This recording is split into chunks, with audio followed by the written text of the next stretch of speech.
Guys, I have some pretty major news. I have spoken directly with the YouTube culture and trends team, and they told me what some of the top 5 trends are on YouTube right now, but also how you can adapt those trends to suit your content and to achieve amazing growth and success. Sound good? Right, let's get into it. But before we do, please do not forget to hit the subscribe button because I upload new content just like this every single week. So let's start with a bit of context. The YouTube culture and trends experts are dedicated to analyzing loads of data that they get access to because they work at YouTube and are using that data to figure out what the next big trends are. They then want to equip us creators with this information so that we can use it to see the most success that we can on our platform, right? These trends are going to spark some incredible ideas for your own YouTube channel. I really advise you to take them on board and to try these trends once you finish listening. So let's start with trend number 1. So the first trend is called virtual humans. Yes, I know what that sounds like. And do you know what? Whatever you're thinking, it's probably correct. I'm literally talking about virtual human beings. I'm not sure if you guys were ever familiar with the rise of the VYoutubers. They were essentially virtual YouTubers. They were animated personas which were created for the purpose of being a content creator. And these saw huge success and huge popularity in specific regions such as in Japan. If you're not familiar with VYoutubers or VTubers, as a lot of people call them, you might be thinking, what are you talking about? They can't have been that popular. Well, content by VYoutubers actually averaged over 1.5 billion views per month according to YouTube. So the data doesn't lie. So what does this mean in regards to virtual humans and what is this trend? Virtual humans are hyper realistic and are currently featuring in a lot of different styles of content. For example, this virtual human here is doing a dance trend, probably better than a lot of us could do it. So that's an interesting discovery.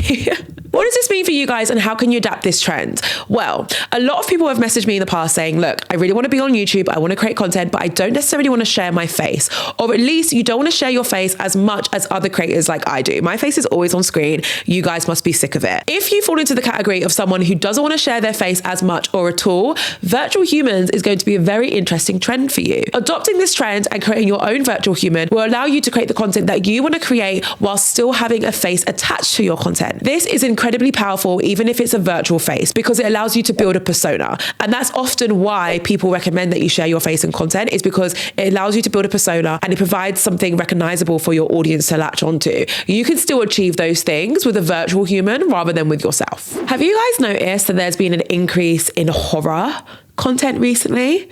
Like really creepy videos which basically are designed to make you feel like you can't sleep with the lights off at night.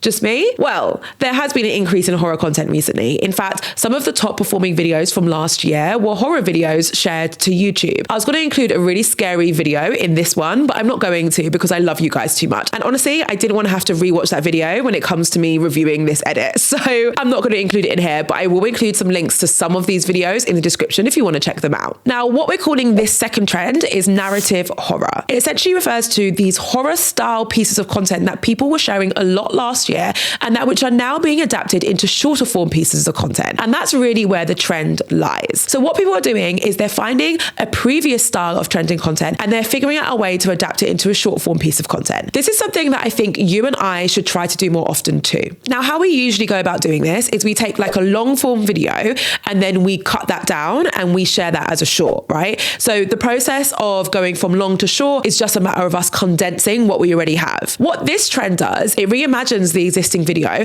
and it creates a shorter piece of content which accompanies it. It's like a sister piece of content rather than the twin, right? But sisters are also twins. So I'm not sure if that works, but you get what I mean regardless, right? We're talking about finding a long form piece of content and reimagining it and using that inspiration to create your shorts. So my top tip for this trend is to go through the archives of either your most popular longer content or the most popular long content from other creators and use that content as inspiration for a short. So again, we're not just cutting it down, we're reimagining it and creating a separate short that's inspired by the longer video.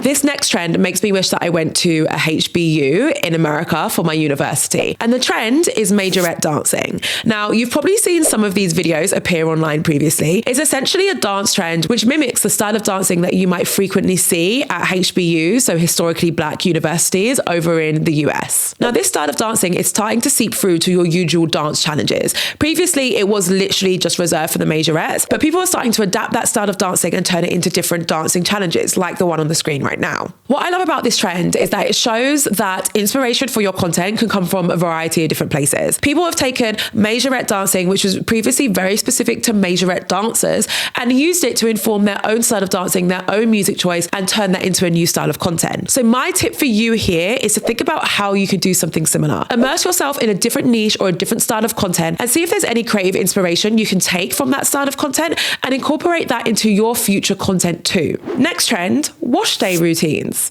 Now, if you're not familiar with what I'm referring to, a wash day routine is essentially when someone films the process of them washing their hair, how they care for it, and the actual process and the steps involved. For me, I find these videos both therapeutic but also like maddening, because how is someone so organized with their wash days? Like, my wash days are chaotic and they last for about 8 hours. Anyway, this trend is super interesting because it's an adaptation of a very popular style of content, which is all about self-care. Now, self-care content has been around for a little while now. It gained a lot of popularity quite recently. And what we've seen is these mini versions of self-care content, such as your wash day hair routine, that is starting to gain popularity in its own rights. Fun fact, the daily views of videos related to the topic of self-care have increased by 50% in the first 3 months of 2023 versus the last 3 months of 2022. Like, the topic is growing by the second. So let's talk about what that means for you and how you can use this information to improve your content. The first way is pretty self-explanatory. If there is any way for you to create some self-care content which is still true to you and aligns with your niche or aligns with your audience, then I highly recommend that you do so within the next few months. As I've already demonstrated, this topic is growing and I can't see it slowing down in the immediate future. So now's the time to tap into it and see if you could create any self-care related content for your audience. Now, if that's really not for you, there are other ways that we can use the information from this trend to make us better creators. One of the main takeaways from this trend is the fact that the wash day routines have derived from a bigger trend about self-care. Now, what that means for you and me is that there's potentially opportunities for us to create content about a slightly different subject to the one that we normally do if we're willing to take inspiration from bigger trends. So what I want you to do is look at some of the bigger trends or bigger niches which are related to you and think about different ways or different angles that you can approach that niche from. The same way someone who's a self-care creator looked at that big topic and found a specific angle that they could approach it from, that angle being wash day routines. Can you do something similar for your own channel? I mean, I'm asking you the question, even though I know you can't respond to me through the camera, but I'm going to take a wild guess and say you can. Last, but certainly not least, let's talk about the final trend, nail art.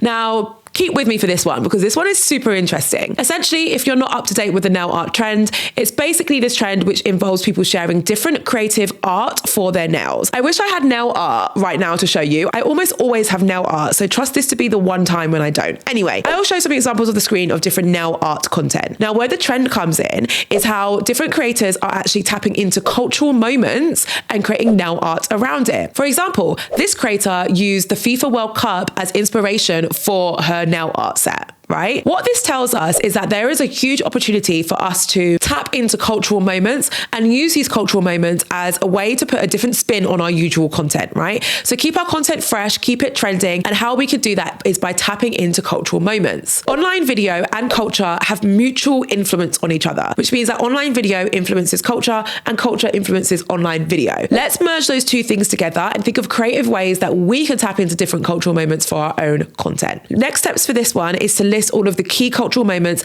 happening across the globe over the next few months and dedicate some time to getting creative and figuring out different ways that you can tap into those moments. Okay, so those are the top trends. Thank you so much to the YouTube culture and trends experts for sharing that data and information with me. It was very insightful and I can't wait to see what you guys do with all the info that I just shared with you. If you feel like hanging around, I recommend watching this video. It includes my top secrets and lessons learned as a full-time YouTuber. If you want to find out more about the YouTube trends, then I recommend heading to my link in my description. Thank you so much for watching. As always, I can't wait to see you in my next video.